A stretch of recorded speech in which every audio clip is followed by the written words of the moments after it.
بحوحت ناتمرحز تخايده حلوف برتاوي قالسي عب زحصر اوان مليونات زعسله قبل عليك ساب تحتي حلفنا توسد استود مرارحان حزبن بمبارو مستنكراو عوض كركب كم زخاله نبرات تقالستي وردات ቋንቋ ምላሽ ይዛረቡ ህዝቢ ኣብ ጎን ሕወሓት ኣብ ጎን ዕላማ ክሰለፍ ዝገበሮ ሓደ ዋና ነገር ያው እቲ ሽዑ ዝነበረ ተሓሳስባ ኣነ ክፍለ ህዝቢ እኔ ረሽዑ በቲ ዝሓለፈ ስርዓት ዕሪዩ ሰንሰን ይሉ ስለ ዝነበረ ካብዚ ንምልቃቅ እውን መሪሕ ውድብ ይደሊ ስለ ዝነበረ መሪሕ ውድብ ረኺቡ ከዓ ህዝቢ ኣብ ጎን ሕወሓት ተሰሊፉ ነቲ ዝነበረ ስርዓት ደቁ ካብ ባዕሉ ጀሚሩ ተቃሊሶ ነቲ ዝነበረ ስርዓት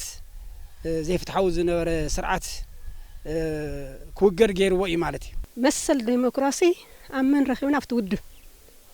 ካብኡት ሕብረተሰቡን ብመሰረት ውድብ ኢሉ ኣረኣይ ይኹን ኩሉ ኣታሕዙ ይኹን ትውድብ ኣብቲ ሕብረተሰብ ቀሪቡ ካብ ኣነ ክበልዕ ህዝበ ይብላዕ እናለ ቀሪቡ ካብኡ ግን ሕብረተሰቡን ተወዲዩ በቃ ውድብ ከስተማቀር ገይሩ ካብኡ ውድባታት ደመሻው ጽፍፍ ለውድባ አይነ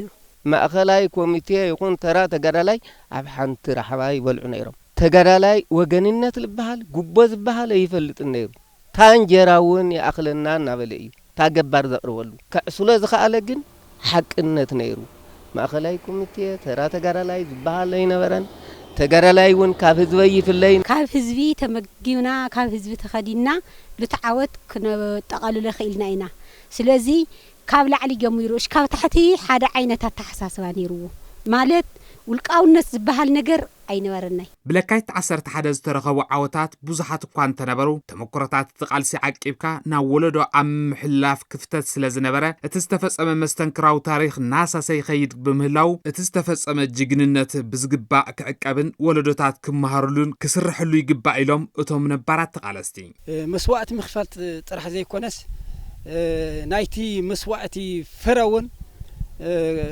ኣብ ትግራይ ጥራሕ ዘይኮነስ ከም ሃገሩን ለውጥ ከምጽ ዝጀመረሉ ሁነታት ስለ ዝነበረ እዚ ብትክክል ሕዝውን ናብ ተሐድሽ ወለዶ ክሓልፍ ኣለዎ ካብ ላዕላይ ካሻብ ታሕታይ ውድባታት ከስጢምካ ለሕብረተሰብካ ኣብ ጽቡቕ ኣራዳድኣ ኣብ ጽቡቕ ኣረኣያ ሓድነት ከደልልካ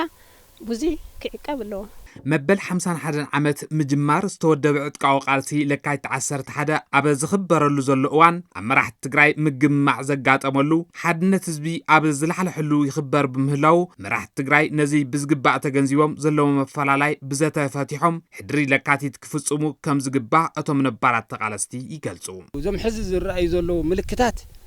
ኣብ ምግፋሓን ዘይ ምግፋሓን እምበር ነይሮም እዮም እቶም ጸገማት ማለት እዩ እንተኾነ ግን شعو زنبره بالحت حزون كنتقمول لنا كتقمول له وحوا حزب الامنه لنا مالي تناي قدم حدنت نيره خز تلهلو اوي بصح نيرو خز قنا مفرقراق مصيننيا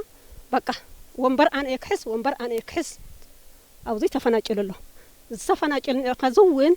وي بوق وي بحاده تليخونس بسممع غيرها حدا ومبر خوينخا عليخا تعالاليخا حدا راددا كبصحلو ولدنا كنت زارو تايبلو بمغوغو ان انجرا سنكيتنا نمغب زي مغوغو زنبر سب يلي انچوا دما صلايت ناي سبيا ني انتزامو غوغو تحلف زانچوا كويلم يزارو ولدنا ني انت حزبنا دصغمزي ترينا ولا تاسلطان خزي تترفنا ناي تግራይና ትግራይ ከም ህወሓትውን ከም ውድብ ኮይኑ ክወዳደር ምዘለቡ ውድባት ምስ ፌደራል ክረዳዳ ኣለዎ لمنتي أنا ودعي تزبل خناتي متس بالسلطان شمايا بحلفنت شمايا زي كونس تحقي الحبرة السول مدحان كلهم تشاميهم لتحق مسمر حيزهم وحبرة السوق مرحو له مبل 51 عامت بهراو بعل لكايت 11 أبا عوتنك على سزب تقراين زلوا الجام تجنزيبهم لو متراح انتي كونس وترو كم زخبروا نبارات تقالستي وردات أمقوا ملاش حبيرهم